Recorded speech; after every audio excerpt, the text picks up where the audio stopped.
موجود تاریخی عمارتیں تھیں، بلڈنگ اور چرچ بھی حملے کا شکارہ بنے، اور وہ ابھی تک معاملہ حل نہیں ہو رہا۔ اب آ جائیں ذرا پاکستان کی طرف کہ یہ پاکستان سے کیسے جڑا ہے اس معاہدے کے اب اثرات کیا آنے والے، کیونکہ میں نے آپ کو بتایا تھا اس کے اثرات پاکستان پہ آئیں گے۔ یہ بے شک ویلاگ سنبھال کے رکھ دیجیے، اللہ نے چاہا تو ایسا ہی ہوگا، کیونکہ حالات وہی ہیں۔ دیکھیں ایران امریکہ کا یہ معاہدہ اگر کامیاب ہوتا ہے، ویسے تو مشکل ہوتا ہے کامیاب، لیکن بہرحال 19 تاریخ کو دستخط ہونے ہیں، تیاریاں، یادداشتی منصوبہ سارا، ابھی خوشیاں منائی جا رہی ہیں۔ عسکری صحافی فیلڈ مارشل کو نوبل امن انعام دینے کی بات کر رہے ہیں، بالکل اسی طرح ڈونلڈ ٹرمپ کو نیتن یاہو، فیلڈ مارشل اور شہباز شریف نے نوبل امن انعام کے لیے نامزد کیا، جس نے ابھی ایران میں 16,000 حملے کیے، بچوں، بزرگوں، ایران کی لیڈرشپ، سپریم لیڈر تک کو شہید کیا۔ یعنی نیتن یاہو اور ٹرمپ اس جنگ میں براہ راست شامل تھے، اب انہوں نے اسے امن کا نوبل انعام نامزد کیا۔ امن کا دائی، امن کا مسیحا، اور شہباز شریف نے اسے صرف باؤ جی نہیں کہا، باقی سب کچھ کہا۔ بہرحال ٹرمپ نے کہا یہ تنہائی میں میری، آپ کو پتہ ہے، تشریف چومتے ہیں، مجھے لوزرز پسند ہیں، اور فیلڈ مارشل گریٹ ہیں، وہ آپ کو پتہ ہے خارجہ پالیسی میں ان کی تعریف ابھی ہو رہی ہے۔ یہ فوجی جرنیل سفارتکار نہیں ہے۔ شہباز شریف بھی کہہ رہے ہیں امن نے کرا، حالانکہ بیرونی دنیا سے خبریں جو مختلف، ابھی ایک آسٹریلیا کے وزیر اعظم کی تازہ خبر جو بتا دوں آپ کو، اینتھنی البنیزی نے، یہ پنجاب میں جو سی سی ڈی کے ہاتھوں جو شہید ہونے والی 9 سالہ بچی، اس کے بہرحمانہ قتل پر صاف شفاف تحقیقات مانگی ہے۔ یہ پبلکلی کہا ہے، جس افسر نے گولیاں چلائی وہ تو جیل میں ہے، سی ڈی ڈی کا ملزم انہوں نے کہا ہم نے پکڑ لیا ہے، لیکن یہ سب جانتے ہیں تو مہر ہے، اصل ذمہ دار مریم نواز اور سی ڈی ڈی کے انچارج سہیل ظفر چٹھا ہیں، یہ انچارج ہیں۔ ہائی پروفائل کیس ہے، ورنہ آج غریب ایک اور 16 سال کے رکشہ ڈرائیور کو بھی شہید کیا گیا، سی سی ڈی نے گولیاں ماری، لیکن اس پہ کوئی آواز نہیں اٹھا رہا کیونکہ وہ ہائی پروفائل کیس نہیں ہے۔ بہرحال یہ ایک آگے چلتا ہوں، کیونکہ جو معاملہ اصل ہے وہ معاہدہ، کہ معاہدہ کامیاب ہو تو پھر کیا ہو۔ اب یہ سارا کھیل پاکستان میں آ رہا ہے، کیونکہ یہاں اصل تبدیلیاں ہونی۔ اب جو کھیل ہے وہ اصل میں چھری اور خربوزے کے درمیان شروع ہوا، یعنی خربوزے نے چھری پہ گرنا ہے یا چھری نے خربوزے پہ، کٹنا خربوزے نے۔ خربوزہ کون ہے یہ ذرا غور کریں۔ دیکھیں یہ اگلے 3 مہینوں کا کھیل رہ گیا بس۔ دلیل و ثبوت اس کا کیا ہے؟ معاہدے کا سب سے بڑا فریق ہے اسرائیل۔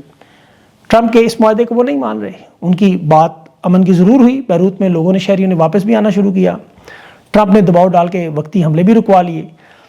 اب اس ساری صورتحال میں نیتن یاہو نہیں ماننا، اس نے زوتار جنکشن پر جو جنوبی لبنان کا علاقہ، وہاں بڑی شدید گولہ باری کی، پھر جنوبی لبنان کے علاقے کفر تنبیت میں وہاں فضائی حملے بھی کیے۔ اس کا دعویٰ ہے، اس کی اسرائیل کے تمام وزراء کا، کہ جب تک حزب اللہ کا یہاں خاتمہ نہیں ہوتا، فلسطین میں حماس کا خاتمہ نہیں ہوتا، یہ غیر مسلح نہیں ہوتے، ہم جد و جہد نہیں چھوڑیں گے۔ یہ میں نے آپ کو پچھلے ویلاگ میں بتایا تھا کہ نیتن یاہو کا اقتدار 1996 سے ہے، یہ اسرائیل کی تاریخ کا سب سے زیادہ طویل عرصہ حکومت کرنے والا وزیر اعظم، 30 سال ہو گئے، 30 سال، اور 30 سال کی تاریخ میں یہ پہلی دفعہ ہو رہا ہے کہ یہ اس کی حکومت گرنے کے قریب پہنچی ہے۔ الیکشن اس کے اکتوبر میں ہے، 2026 میں اس کی پارٹی نے اسے دوبارہ وزیر اعظم کا امیدوار نامزد کیا ہے، لیکن حالات یہ ہیں کہ یہ 3 مہینوں بعد جو الیکشن ہے اس میں انتہائی کمزور حیثیت پر پہنچ گیا ہے۔ یہ جنگ کے نتائج معاہدے کے بعد اسرائیل کی عوام سخت ناراض ہے، وہاں کی اپوزیشن کے تمام دھڑے اکٹھے ہو گئے، اس کی اتحادی جماعتیں اس کا ساتھ چھوڑ رہی ہیں۔ اسرائیل کے صدر نے اسے کرپشن کے کیسز پر جو صدارتی معافی دینی تھی وہ انکار کر دیا۔ پھر انٹرنیشنل کورٹ آف جسٹس پہ جنگی جرائم کے مقدمات ہیں، اور اپنے ملک کے جو خطرناک ترین کرپشن کے کیسز ہیں جس میں 10 سال سزا ہے، یہ کسی صورت میں اقتدار نہیں چھوڑ سکتا، کیونکہ اسے پتہ ہے وزیر اعظم ہونے کا استثناء ختم ہونا ہے، سیدھا جیل میں۔ اب اس کی زندگی کے 30 سال کی جد و جہد اس پورے مڈل ایسٹ میں صرف جنگیں ہیں، گریٹر اسرائیل بنانے کا خواب ہے۔ 1996 سے لے کر اب تک آپ دیکھیں تو 7 کے قریب بڑی جنگیں اور بے تحاشا چھوٹی کروائی۔ اس کے بارے میں تو کہا جاتا ہے کہ اسے جنگی ماحول نے زندہ رکھا ہوا ہے سیاسی طور پہ، جنگ نہ ہو تو اس کا کردار ختم، یہ جنگ اس کے لیے آکسیجن ہے، اور ٹرمپ نے اس کی بھی آکسیجن چھین لی ہے۔ اس کے مخالف اپوزیشن پارٹی کا جو مشترکہ امیدوار ہے، یارین گلان اس کا نام ہے، شاید وزارت عظمیٰ کا امیدوار بھی، اس نے کہا یہ حماس، ایران اور حزب اللہ کو اس نے محفوظ کر دیا، کامیاب کر دیا، اور اسرائیل کو آج اس نے تباہ کر دیا۔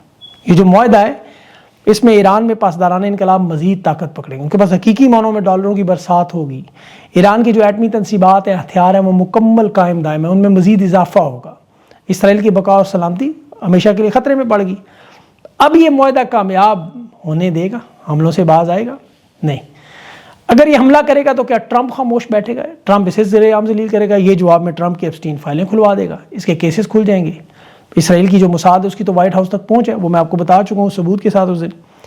اسرائیل کی جو لابی ہے امریکہ کے صدر کے انتخابات میں سب سے اہم کردار ادا کرتی ہے۔ نومبر میں ڈونلڈ ٹرمپ کا الیکشن ہے، ایک طاقتور صدر بننے کا خواب ہے، کیا وہ پورا ہوگا؟ یعنی ٹرمپ اور نیتن یاہو میں سے ایک کو تو جانا پڑے گا۔ نیتن یاہو کے ساتھ پوری اسرائیل کی لابی ہے، اور ٹرمپ کے ساتھ اس وقت سوائے اپنے فیوریٹ اور عظیم لیڈروں کے اور کوئی نہیں ہے. اس کے تو یورپی دنیا اور اتحادیوں کے ساتھ بھی تعلقات آپ کو پتہ ہے, چین کے ساتھ جو ہوا وہ بھی آپ جانتے ہیں.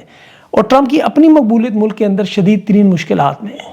ٹرمپ کے الیکشن ہیں نومبر میں اور نتن یاہو کے ہیں ابھی اکتوبر میں.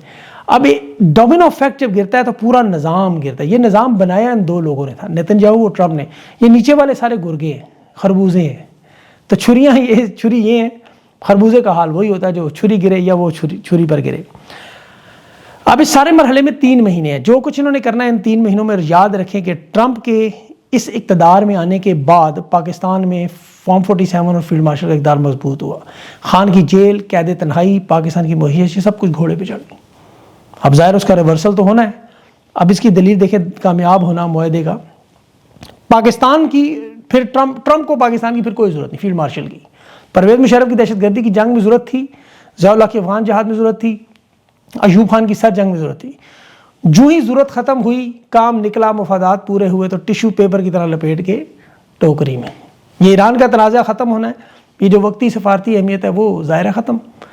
امریکہ نے فلفور آنکھیں ماتھے میں رکھنے, پھر ان کا کیا کام ہے؟ پھر تجارت اور حقیقی تعلقات تو اپنے روایتی حریف بھارت سے ہونے, کاروباری معاشی تعلقات عرب دنیا سے ہونے, تجارتی وار اور معدنیات کا جو جنگ کے خطرات ہیں وہ سیکورٹی کے تناظر میں چین سے ہونے. تو وہ تو اسے سیکورٹی کے حساب سے دیکھیں گے. اس صورتحال میں یہ کہاں کھڑے ہوں گے جن کی یہ پورا نظام, یہ فارم 47 کا جو کھوکھلا بنیادوں پہ کھڑا ہے, عدم استحکام, معاشی استحکام. شہباز شریف پر اب ظاہر ہے پھر ہاتھ سیدھا ہوگا. وہ میں نے آپ کو پچھلے ویلاگ میں بتایا تھا. اور ابھی آپ دیکھ لیں خود اسٹیبلشمنٹ کا ترجمان ہے فیصل واڈا, اس نے آج بیان کیا دیا کہ فیلڈ مارشل نے تو ورلڈ آرڈر میں کھڑا کر دیا, وہ لیڈر ہیں اور قوم لیڈر پہ بھروسہ کرتی ہے, گیدڑ پر نہیں. وہ شریف خاندان کو گیدڑ کہہ رہے ہیں. شریف خاندان سے مراد وہ نواز شریف کو گیدڑ کہا کرتے تھے ملک سے بھاگنے پر, اب وہ شہباز شریف کو گیدڑ کہہ رہے ہیں. پھر جو مولانا فضل الرحمان نے بات کر دی اسمبلی کے اندر, پہلے تو صحافیوں کی اور وہ باقی تو آپ سن چکے ہیں. مولانا فضل الرحمان نے آج کہا کہ عمران خان باہر آئے, سیاست کریں ملک کی بہتری کے لیے, اور خان کی جو گرفتاری کی وجہ سے سیاست میں تلخی ہے وہ ایک شخص کی قربانی دینا مسئلہ نہیں ہے, ایک شخص کو قربان کرنا. اچھا وہ کس کی بات کر رہے ہیں قربانی کی؟ فیلڈ مارشل کو بات تو نہیں کر سکتے, شہباز شریف کی بات کر رہے ہیں. اب نون لیگ کیا وہ قربانی دے گی؟ وہ تو پہلے ہی نواز شریف کی قربانی دے چکے ہیں اور وہ ابھی تک اس پہ ٹھنڈے نہیں ہیں. یہ معاملہ کتنا سنگین ہے کہ نون لیگ کی قیادت نے آپ دیکھیں مالش پالش کی تمام ڈبیاں خرچ دیں. خواجہ آصف سے لے کے نون لیگ کے ہر لیڈر نے شہباز شریف کی بجائے, دفتر خارجہ کی بجائے فیلڈ مارشل کر دیا. انہیں پتہ ہے کہ فارم 47 کی حکومت کو کہ اتنا بڑا اگر کام کیا تو وزیر اعظم نے نہیں کیا. ابھی وہ دیکھیں مریم نواز صاحبہ, ان کے بارے میں کہا جا رہا تھا خدا نخواستہ بستر مرگ پہ, وہ زندگی موت کی کشمکش میں, یہ خبریں تھی ساری. وہ اچانک میڈیا پہ آ گئی. ان کی تصویریں آپ نے دیکھی, بڑی وہ بیچاری مجبور سی لگ رہی ہیں, بیمار بھی ہیں, ان کی 2 چھوٹی ہوئی ہیں شاید سرجریاں, لیکن انہیں میدان جنگ میں آنا پڑا. یہ بتانے کے لیے ہم موجود ہیں, ہم مائنس نہیں ہوں گے, ہم ادھر کھڑے ہیں, ہم حالات کدھر جائیں گے اب آپ سوچیں. اب اس دوران عمران خان کو 5 دفعہ جو اسپتال لے کے جایا گیا, ان کے خاندان کو پھر نہیں بتایا گیا, لیکن بیرسٹر گور کو بتایا جاتا تھا, جو دعویٰ کرتے ہیں جی کہ میری مفاہمت بڑی کامیاب ہے. اور ابھی یہ اطلاعات آ رہی ہیں کہ بیرسٹر گور, انہوں نے جو آج صبح اسپتال جانے کا معاملہ بھی سب سے پہلے کنفرم کیا کہ عمران خان کو جو جیل سے نکالا ملاقات ان کی تھی. کہاں ہوئی ابھی تک اسی کوئی اطلاعات نہیں ہے. پاکستان میں موجود صحافی بھی دعویٰ کر رہے ہیں, ان کے پاس بھی خبر ہے, لیکن تصدیق ابھی میں نے تو کرنی ہے, سچی بات ہے. لیکن یاد رکھیں کہ بیرسٹر گور نے سب سے پہلے عمران خان کے پیمز جانے کی اطلاع دی, اور یاد رکھیں کہ یہ فیلڈ مارشل کے فیورٹ ہیں, یہ ذہن میں رکھیں. اور پھر تحریکیں بھی اسی طرح اٹھتی رہیں تو یہ روکتے رہے, یاد رکھیں, کیونکہ جب تک کہتے ہیں سگنل نہیں ملے گا تحریک نہیں چلے گی. تو اب کیا انہیں سگنل ملا ہے؟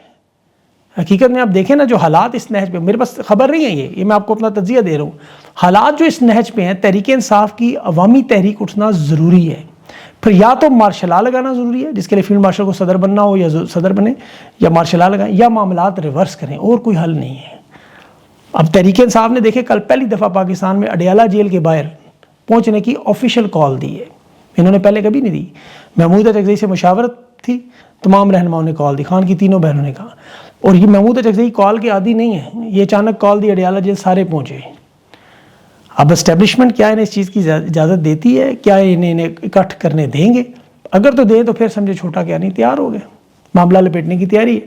اور اگر اجازت نہیں دیتے, مار پیٹ شروع ہو جاتی ہے, وہاں تمام ممبران پارلیمنٹ پہنچ جاتے ہیں, تو پھر اب یہ سمجھیں ان کے پہنچنے سے بھی کہ پارٹی کو گرین لائٹ مل گئی ہے, تحریک چلانے کی اجازت مل گئی ہے. تحریک انصاف کی لیڈرشپ بلا شبہ کمپرومائز, یہ ذہن میں رکھیں. لیکن رہنماؤں کے پیغامات کیا ہیں؟ 3 سے 7 بجے تمام ٹکٹ ہولڈر، سینیٹرز، ممبران پارلیمنٹ کے عہدیدار ہیں، وکلاء کا ونگ، انصاف ونگ، جو ISF ہے، ILF ہے، سارے پہنچے. ابھی وہ شوکت بسرا کا بھی پیغام دے گا. ساری ان کی لیڈرشپ نے کہہ دی ہے کہ چلو چلو ڈیالہ چلو 3 بجے سے 7 بجے کل. اب یہ 4 گھنٹے کا وقت انہوں نے اسی لیے دیا ہے، کوئی یہ نہ کہ میں پہلے آ گیا، میں بعد میں آ گیا، میں نہیں پہنچ سکا وغیرہ وغیرہ. ان کا یہ اکٹھ بڑا اہم ہے. اگر یہ لوگ کل وقت پر پہنچتے ہیں اور وہاں تحریک کا معاملہ شروع ہوتا ہے تو اس وقت تو اسٹیبلشمنٹ کے جو حالات ہیں یہاں کشمیر جو ہے وہ پہلے ہی آپ کو گلے کی ہڈی بنا ہوا ہے، وہ خدا نخواستہ علیحدگی کی طرف معاملات جا رہے ہیں. وہاں پہ ان لوگوں کی تقاریر آپ سنیں، وہ صاف صاف کیا کہہ رہے ہیں کہ ہمارے اور ہندوستان کے درمیان آپ نہ آئیں، ہم جانے اور وہ جانے، آپ کون ہیں. یہ باقاعدہ تقاریر ہے ان کی. ان کا کہنا ہے کہ ہمارا مسئلہ ہے کہ آپ نے ہمارا کھانا روکا ہوا ہے، لیکن ہم بھوکے مر جائیں گے آپ سے نہیں مانگیں گے، کیونکہ ان ایوانوں میں جو بیٹھے وہ بغیرت ہے. یہ الفاظ ان کے ہیں، اور یہی وہ الفاظ ہے جو بنگلہ دیش، مشرقی پاکستان ہم سنتے تھے، وہاں سے یہ آوازیں آتی جو اب کشمیر سے شروع ہوگی. اور یہ پنجاب نہیں ہے، کشمیری لوگ ہیں جنہیں ڈرانے کے لیے پہلے لاشیں گرائی گئیں تو وہ دفنانے کے بعد زیادہ بڑی تعداد میں نکل آتے ہیں. آپ دیکھیں نا، پاکستان میں ثانیہ ڈی چوک ہوا تھا اسلام آباد میں، پاکستان کی عوام نہیں نکل سکی اس طرح. ثانیہ مرید کے ہوا، پنجاب کی عوام نہیں نکل سکی. لیکن یہ راولا کوٹ ہوا ہے، پورا کشمیر نکلا ہوا ہے. اور یہ صرف کشمیر میں نہیں نکلے ہوئے، برطانیہ میں اور کینیڈا میں بھی نکلے. اور ابھی امریکہ، آسٹریلیا اور دیگر ممالک میں، یورپی ممالک میں بھی میرے پاس اطلاعات ہیں کہ ان کے احتجاج شروع ہونے والے. اس کے بعد ان کے بہت سے لوگ جو ہیں وہ سفارتکاری شروع کرنے لگے اپنے اپنے ملک میں، پارلیمنٹس کے اندر. اور یہ خان رہائی مہم سے بھی وہ کہتے ہیں ہم بڑی کر کے دکھائیں. یہ اوورسیز کشمیری بڑی طاقت ہیں، بڑے پیسے والے لوگ ہیں، بڑے عرصے سے باہر رہتے ہیں. وجہ یہ ان سے کوئی پوچھ نہیں رہا کہ کشمیر میں کیا ہو رہا ہے. وہاں تو ہمیشہ بیانیہ بھارت کے حوالے سے. ایک بڑا مشہور جملہ تھا، جان کسی نے دینی تو کشمیر جا کے دے، یہاں نہ ضائع کریں. آج وہ معاملہ آزاد کشمیر پہنچ چکے، وہاں پہنچ نہیں سکتے آپ. ظلم و ستم دیکھیں، راولا کوٹ میں لوٹ مار کی ویڈیوز نظر آنی، دکانیں لوٹنے کی، تو وہاں کے لوگ خود دکھا رہے ہیں کہ دیکھیں ان کی دکانیں لوٹی جا رہی، قیمتی سامان لوٹا جا رہا ہے، گھروں میں وہ پہنچ رہے ہیں. یہاں پہ ان پہ جو غداری کے الزامات لگے، وہ جوائنٹ ایکشن کمیٹی کے رہنما کا میں بیان سن رہا تھا. اس نے کہا ہماری ایکشن کمیٹی کا کوئی بندہ اگر ہندوستانی ایجنٹ ہے تو اس کا قصور نہیں ہے، اس کی ماں کا ہے کہ اس کے باپ سے بے وفائی کی. لیکن جس نے جھوٹا الزام لگایا وہ بھی اپنا DNA کرائے، 1971 کی ولدیت اس کے شناختی کارڈ پہ لکھی ہوگی. مطلب یہ باتیں کیا ہم نے پہلے سنی تھی؟ اب وہ بھارت سے براہ راست موازنہ کرتے ہیں. پاکستان کے حالات میں بھارت سے موازنہ کرنا تو بنتے ہی نہیں. ویسے آپ دیکھیں کہ بھارت کی آبادی پاکستان سے 6 گنا زیادہ ہے. آپ ان کی معیشت کو دیکھیں اور 2026 کی جو ورلڈ بینک کے اعداد و شمار ہے وہ دیکھیں. 1.25 ارب کی آبادی ہے ان کی، اور غربت وہاں کی پاکستان کی غربت کے مقابلے میں جو بھی ورلڈ بینک نے جاری کی، وہ غربت کے شکار بھارت کے ہم برابر پہنچ چکے ہیں. اس وقت سوائے نائجیریا اور کانگو کے جو پاکستان سے اوپر ہے، ہم تیسرا غریب ملک ہیں. بھارت تو برابری پہ ہے نا، ان کی معیشت بڑی ہے. یہاں تو وہ تباہی وی لاگ میں جگہ نہیں ہے معیشت کی، ورنہ میں آپ کو بتاتا. ابھی خان کے معاملات پر دیکھیں، جو بجٹ پر انتہائی اہم معاملہ جس میں جسٹس سومرو نے ابھی 3 اعتراضات ختم کیے ہیں. ایک اعتراض رکھا ہے 18 جون پارٹی کی ملاقات والے دن سماعت ہے، یعنی اگر اس دن اجازت دیتے ہیں سہیل آفریدی اور مزمل حسن ملیں گے. ان پر شدید دباؤ ہے بجٹ کے حوالے سے، شدید دباؤ. اب سوشل میڈیا بھرا ہوا ان پر. بجٹ انہوں نے پاس کیا تو پھر ظاہر سہیل آفریدی شاید وزیر اعلیٰ نہ رہ سکیں. بلا شبہ اسٹیبلشمنٹ کی انہیں حمایت ملے گی بجٹ کے بعد، لیکن وہ گنڈا پور کے ساتھ ان سے زیادہ تھی. لیکن عوامی حمایت ختم ہوئی تو وہ فارغ، کیونکہ یہ تو نہ شریف خاندان ہے نہ زرداری خاندان ہے بچ جائیں. ان کے پاس تو ایک ہی راستہ ہے، کھل کے 2 ٹوک موقف لے خان کی رہائی پر. ان 2 ہفتوں میں جان ماروں سے کامیاب کریں، کیونکہ یہ امن مذاکرات جو میں نے آپ کو بتائے ہیں، یہ کامیاب ہونے کے بعد حالات پاکستان میں ہی ہے. تھوڑی بہت تبدیلی ضرور اوپر نیچے ہوگی، کسی کی تاریخ آگے پیچھے ہو جائے گی، لیکن ہونا یہی ہے کیونکہ یہ لکھا ہوا ہے اور یہ تاریخ کا حصہ ہے، بار بار دہرایا جا چکا ہے. تاریخ کی یہی خوبی ہے، اپنے آپ کو دہراتی ہے، اور وقت کی خوبی ہے یہ ہمیشہ ایک سا نہیں رہتا. تو یہ بدلنے کے قریب آ رہا ہے وقت. اب دیکھیں کب بدلتا ہے اور کتنی جلدی بدلتا ہے. اپنا خیال رکھیں. مجھے اگلے ویلاگ تک کے لیے اجازت دیں. اللہ حافظ.